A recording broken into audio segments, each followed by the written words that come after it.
kelimadayda inaan kaga hadlo munaasabadan sunno ilaahay tabaaraka wa tacaala ama sunan ilaahay iyo qawaaniin ilaahay leeyahay oo kowni ah oo tilmaamaya ummaduhu markay horumarayaan ama markay kufitaan ay kufeen ka hinqanayaan ama ka kacayaan asbaab buu ilaahay u sameeyey tabaaraka wa tacaala ilaahay isaga kownka maamula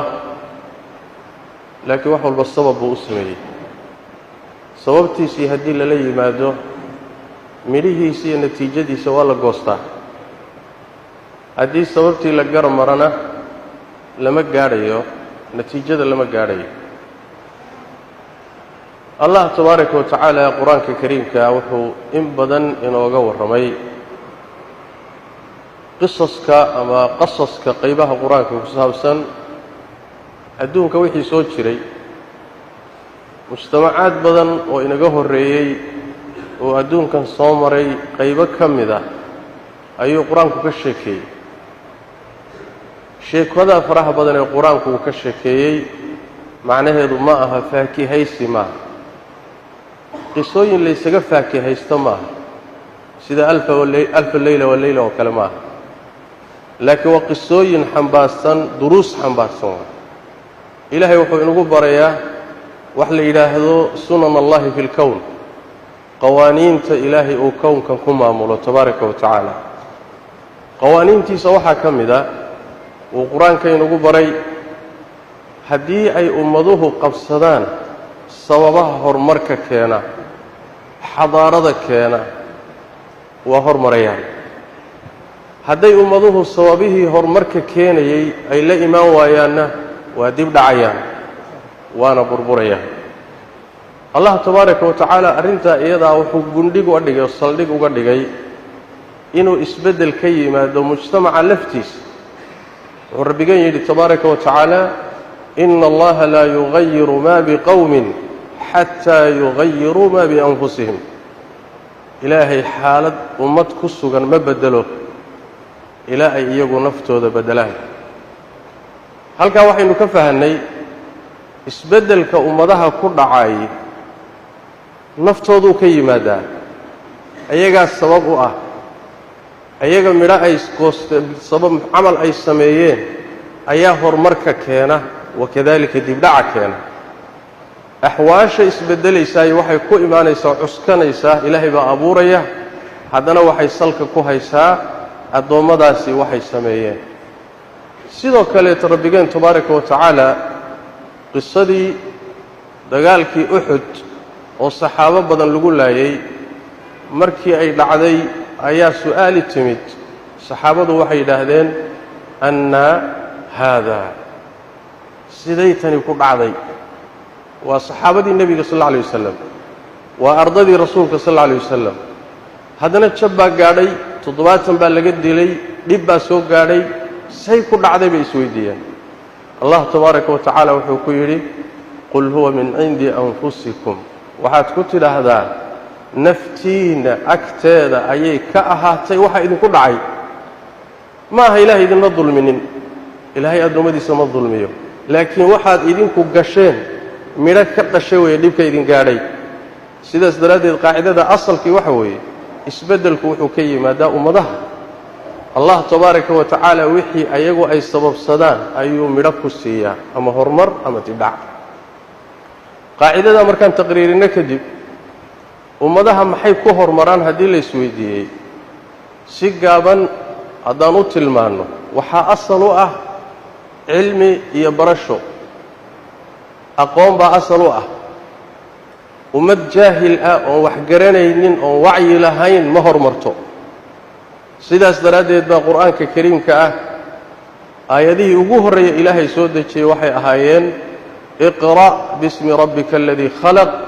khalaqa alinsaana min calaq iqra' warabuka alakram aladii callama bilqalam callama alinsaana maa lam yaclam waa akhrin iyo qalin iyo barasho leanna ummaddii nebigu u yimi sal alla alay wasalam ummad dambaysay ahayd ummad jaahilay ahayd ummad qabaa'ilay ahayd ummadaan xadaaro lahayn bay ahayd xadaaradii iyo horumarkii waxaa laga bilaabay akhri iyo barasho iyo aqoon baa laga bilaabay saas daraaddeed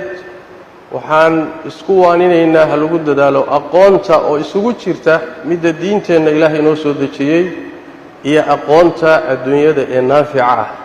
haddaynu doonayno inaynu ka baxno xaaladda aan ku jirno qodobka labaad ee ummadaha horumarkooda keena waxa weeye in aqoonta iyo cilmiga ummadda lagu tarbiyeeyo nebigeenna salawaatu rabbi wasalaamu calayh markuu allah ka warramayay shaqada loo soo diray ee ummadda uu hayay wuxuu rabbi tabaaraka wa tacaala ku sheegay wayucallimuhum alkitaaba waalxikmata wayusakiihim kitaabka iyo sunnada ayuu dadka barayaa waana ku tarbiyaynayaa sidaas daraaddeed waxyigu markuu yimid oo nebigu dadka waxbaray waxbariddii keliyata ma ahayna camal baa loo rogay dhaqan baa loo rogay akhlaaq baa loo beddelay tatbiiq baa loo beddelay ummaddu haddayna marka tarbiyo iyo camal ahaan u qaadanin wixii wanaagsanaa iyo cilmigii ayadana aqoon keliyata meel ma gaadho qodobka saddexaadii waxa weeyaanoo ummaduhu ka hormaraan ilaahayna tabaaraka wa tacaala uu inoo sheegay waa amniga iyo istiqraarka ummaddu hadday nabadgelyo weydo oo istiqraar weydo oo xasillooni weydo ayadana horumar ma leh inay gadaal u gurato oy dib u noqoto mooyaane haba yaraatee horumar ma leh sidaas daraaddeed baa ahmiyada amnigu uu leeyahay iyo istiqraarku uu leeyahay qur-aanku markuu ka warramayay wuxuu u tilmaamay arsaaqda bini aadamku ku nool yahay risiqa cuntada cabbitaanka aan laga maarmin ammaankii buu hormariyey kadibna risiqii ammaan buu ugu duceeyey kadibna arsaaq meelo badan baa qur-aanka saa la isugu lamaaninaya wadaraba allahu maalan qaryatan kanat aaminatan muطma'innatan ya'tiiha risquha ragadan min kulli makan fakafarat biancumi illah faadaaqaha allahu libaasa aljuuci waalkhawfi bima kanuu yasnacuun ammaanka iyo xasilloonnida iyo risiqa iyo noloshu waa iswadaan cabsida iyo gaajaduna waa isku lamaan yihiin sidaasuu qur-aanku u cabbiray sidaas daraaddeed ummad aan ammaan lahayn oon istiqraar lahayn oon xasillooni lahayn iyadana horumar suurtagal maaha waxay ina baraysaa marka sidii hadyigii nebigeennuba ahaa sal alla alay wasalam iyo saxaabadiisa ammaanku iyo istiqraarka ummaddu waa mas-uuliyad kulli dadkoo dhan saaran waaye ma aha mas-uuliyad dowladeed keliya ma aha mas-uuliyad wasaarad keliya ma aha mas-uuliyad koox gooniya ma aha waa mas-uuliyatuljamiic ummaddoo dhan baa mas-uul ka ah ammaankeeda iyo istiqraarkeeda iyo xasilloonideeda maxaa yeelay haddii la waayo diinina ma jirayso adduunyana ma jirayso qodobka kaleeto ee horumarka lagu gaadhay qur-aanku tilmaamay waxa weeyaan midnimada iyo wada jirka iyo isjacaylka iyo iskaashiga iyo waxwada qabsiga maxaa yeelay rabbigeen qur-aanka kariimka wuxuu inoogu tilmaamay ummad hadday iskhilaafto inay fashilantay walaa tanaasacuu fatafshaluu watadhaba riixukum ha iskhilaafina oo haddaad iskhilaaftaan oo aad fashilmaysaan qasab waa natiija xatmiya waad fashilmaysaan xooggiinna iyo awooddiinnuna way baabi'i waxaad noqonaysaa maataa oon qiimo lahayn oo dalkooda iyo dadkooda iyo diintooda iyo masaalixdooda la hunguriyeeyo maxaa yeelay qiimihii baad beeshay waxa keenayna waxa weeyaan waa qodobkaa isagaa waay walaa tanaasacuu fatafshaluu watadhaba riixukum wada jirka iyo walaalnimada iyo isjacaylka iyo waxwadaqabsiga haddii la waayo ummaddu awooddii la rabay inay horumarka ku bixiso iyadaa isku bixinaysa iyadaa isku mashquulaysa daaqaadkii oo dhan ba iyadu isgelinaysaa mid khilaafsan mid daba ordaya mid naqdinaya mid la dagaalamaya awooddii la rabay in bannaanka loo saaro wax lagu dhaliyo wax lagu soo saaro ayaa waxay gelaysaa ummadda dhexdeeda qabyaalad kooxaysi gurubaysi masaalix marba haddii khilaaf yimaado ummaddu kala jabto natiijadu waxa weeye waa fashal waay sida qur-aanka kariimku inoo sheegay dalalkii muslimiintae qiimaha badnaayee qaaligahaee la waayeyna waxa lagu waayey waa tan ina haysatoo kale waa dhulkii muslimiintu 800 sano ka talinayeen andalus waxa lagu waayay waxa weeye waa qabiil iyo koox iyo dana khaas iyo maslaxa khaas iyo dadkii walaalaha ahaa in dhexdooda ay isku mashquulaan kadibna cadowgoodu ka faa'iideysto sidaas daraadeed ummad iskhilaafsan oo kala tagsan natiijadeedu waa fashal sida quraan kariimku inoo sheegay midnimadu waa laga marmar waa arin muqaddasa waa in quraanku tilmaamay sunnada nabiguna tilmaantay sallallahu alayhi wasallam bini aadamka aqliga leh hatta gaalba ha ahaado bini aadamka aqliga leh hatta gaalba ha ahaado waa garanaya midnimadu waxay tahay hatta xayawaanaadka ilaahay abuuray tabaaraka wa taala in badan oo kamil ilaahay alla wuxuu geliyay fitra'a wada jirka iyo faa'iidadiisa iyo kala tagsanaanta iyo dhibaatada ay leedahay cayayaanaadka hatta yaryarka ah ya shirca duulaanka iyo muxuu ahaayay shinnida waxyaalaha yaryarka ah baa ilaahay wuxuu geliyay fitra'a in ay wada jiraan oo waxda qabsadaan oo cadawgooda iska wada celiyaan oo kala dambeyn yeeshaan bini aadamkii aqliga lahaayay waliba muslimka ahaa waxa halka dhigay isweydiin bay mudan tahay saas daradeed midnimadu waa muqaddas waa in la ilaaliyo qodobka kale ee mid horumarka lagu gaaray quraanka kariimka inoo sheegay waxa weeye waa al-adala al-ijtimaa'iyya umadu inay cadaalad hesho oo dulmiga iyo xadgudubka iyo gardarradu meesha ka baxdo umada in xuquuqdeeda ay hesho midka tabarta daran loo naxariisto ka xooga badan iyo ka tabarta daran uusan ku istaagin in la isu tanaasulo in umadani ay hesho cadaalad hesho waxa Allah tabaaraka wa taala siyaasadda sharciga ah shariicadu siyaasad bay leedahay siyaasadda sharciga ah sidoo leeyahay Sheekh Islaam Ibn Taymiyyah alayhi rahmatullah laba aayadood buu ilaahay ku ururiyay tabaaraka wa taala labada aayadood ku ururiyay suuratu an-nisaa bay ku jiraan waa laba aayadood oo isku xiga waxay tilmaameen madaxda xaq lagu leeyahay mas'uuliyadda saaran ra'iyada iyo shacabka la xukumayo mas'uuliyadii xilka saaran haddii shacabkii iyo dawladdii khilaaf dhex maro sidii loo xallin lahaa intaas ilaahay ku ururiyay tabaaraka wa taala inna allaha ya'muru bil 'adli wal ihsani inna allaha ya'murukum an tu'addu al-amanati ila ahliha madaxdu xilka ay hayaan waxa laga dhigay amaana ay ummaddu leedahay ayagu malaha laakiin ummadana iska leh inna allaha ya'murukum an tu'addu al-amanat amanaatka inaad gudataan ila ahliha dadki iska laha inaad u gudataan yaa iska leh shacabka iska leh shaqadan shacabka iska leh mas'uuliyadda shacabka iska leh inaad u gudataan wa an tahkumu bil 'adli markaad kursiga ku fadhidaana ummadda inaad cadaalad ku xukuntaan iyo dariiqa saxda ah oo aad dulmiga ka fogaataan inta waxa lagu la hadlay madaxdii ra'iyadiina ilaahay wuxuu kula hadlay aayadda ka dambaysa yaa ayyuhalladina aamanu atii'u allaha wa atii'u ar-rasula wa ulil amri minkum mu'miniintii wa ra'iyadii waa allah atii'a rasuulkiisa atii'a dadka xilka iyo talada idin hayana amarkooda atiico yeela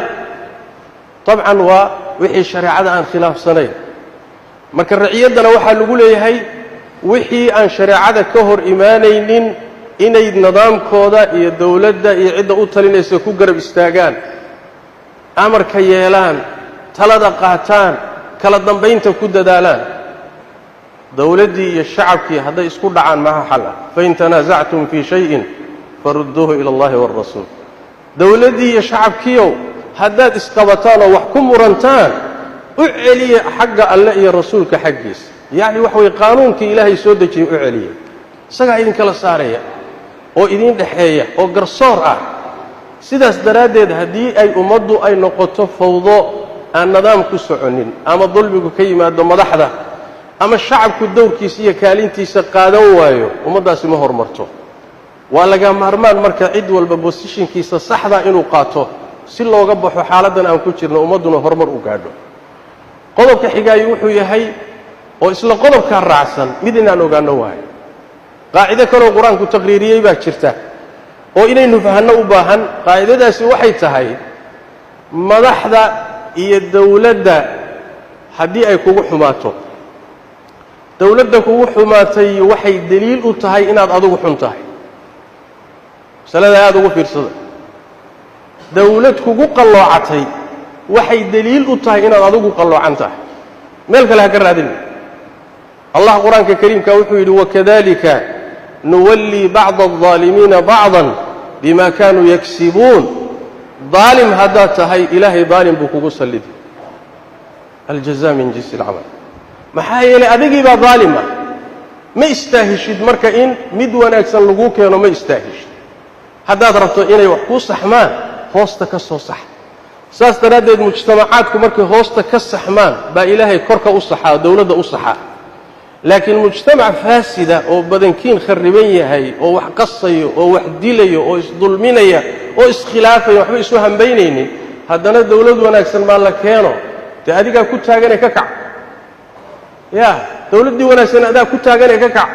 هاقاتي إسهاقاتي مركز إسهاقاتي سإلهي وهاقاتينا يا تبارك وتعالى سنة دانا وسنة قرآن كريم كينو الشيء وحاكنا قدر مهمة أو مضوه كهر مران مر والبا إن لا إلاليو نظام كي كلا الضمبين إن لا إلاليو فوضى وحبكم السروبان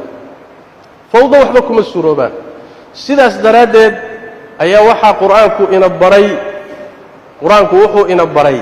نظام إيا كلا الضمبين بو إن بري نبي إنه مركو يمي صلوات ربي والسلام عليه إلى أنتو كلمني ومدى وحوكوه قاميني النظام إيا كلا الضمبين إيا اسمقل النبي صلى الله عليه وسلم مالين بو صحابة وانيي ومدي صلى الله عليه كدب وحيكو إلى رسولك إلهي ساكا وادنا وانس وانا حيل دير وآدمو دينا نغتا قيسون سقوتيسا نودر دارا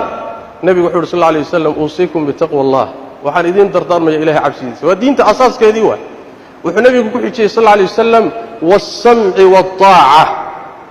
إناد اسم قشان كلا الضنبيسان إسياشان نظامك إلى لسان بان إذين دردار ما يابن النبي صلى الله عليه وسلم وبيرسو تقوذي أو الدين تأساس كذيئة أيا وحال لقول لمانيي ومدوني كلا الضنبين لهذا ورمامو الهدود دقمك اللسان يهي هبربرنين هجاج وحي كخلدن أصح والنصيحة حدوي كوحيري النظام لهذا النظام كهبربرني متكر هدود شر هبربرني عد بربرني سحكو قرب سيني محايلة حتى هدات كعلى علي سيدة شريتان كذا وحور دامات شريد لآنته علماء وحي دهدان 60 سنة بإمام جائر أو ظالم خير من ليلة واحدة بلا إمام لحدا صنع الدولة حنكو هايستو أيا وحي دانتا هل هبين الدولة لآنا بالمسألة أو بيرصدا محايلة هل كهبين الدولة لآنا انت الشرع دعي كرتا لحدا كاسنة الدولة قالوا عنها ما دعي كرتا هل هبين هدون نظام كبربره خلاص في النظر دعيس يديق يحرمدا يآفدا دعيس هاي لحدا صنو الدولة قالوا عنها ما دعي كرتا سيداس درادة باوحا مبدو هي إن مرول بالنظامك لا إله ليه حتى هديق الله كتشره طريقه والنصيحه وتوسين هدو توسي وايه إن الله صبره وقت الله سييه لا دداله لكن هدي انتي جرتيبا عقتا لمريو كذلك بالله نقول حالنا معها وانا ميد النبي صلوات ربي وسلام عليه أحاديث فربضان وكيري وحا أقدم بيان أقدم بيسينا يا أمدي وأخلاق أمدان أخلاق لها إنما هرمرتو أخلاق ذا دالدا حشودك أسطرك وناقا حشمدا كالتشر وحي إنو أهاية دقنكي وناكسنا إلا إلالي وبربري صدنكي سنة دولة لأنتها دولدي السيستم كي كريه ما بربرين بني آدم كينا والله بربري بني آدم كي والله بربري بني آدم كي وحو النقضي يعني وحا إنا قصوا هري إن يرى إلهي أن حريستي مويه بني آدم وحو البقو بربرين يدنتي سيا مصلحة ديس آن دل أنحينين آن أمد أنحينين آن دين أنحينين هدو ميل هدو مضحية يهدو من شيء يهدو ميل والبوتشوغة أنا قم حائي الدن أكليتك بني آدم كي وابربري بني آدم كي إندي الله رسوبة هي أخلاق دي إني صور نقطان وبهنا تنازلكي إيثاركي ولا النمدي استعيلكي وحساسينتي قرن نمدي وذا الشركي إني صور نقطان هدي أخلاق دي وناكسني دي دقنكي وناكسنان لوايو أيضا السيدو كالي أمدو مهر مرتو سيدا استرادد خلاصة وحوي ولا ليها هرمركو قعنتي أنكو جرا بإذن الله تبارك وتعالى هدينو إنكو طريقة دي قفصننا إن شاء الله وأحوال بوحل اسمه وهرمرينا